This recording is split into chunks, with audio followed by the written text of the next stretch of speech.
Tila may niluluto muling bagong pelikula sina award-winning director June Robles Lana at ang kabogable star Vice Ganda.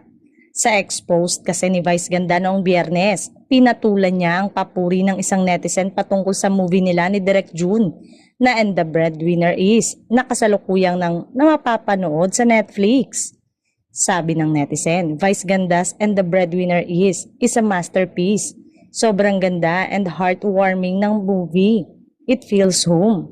Sana makagawa pa si Vice ng maraming pelikulan tulad nito, dugtong pa nito. Hiri tuloy ni Vice, makakaasa ka po, another Vice Ganda. June Lana movie is on way.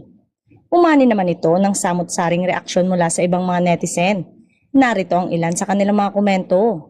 Include nyo si Clarice sa movie Nakakatawa si Klang, Shuvi, Will and Sneer. Isama mo si Kokoy. Ang galing ng batuhan nyo ng eksena. Ganda ng screens, chemistry nyo.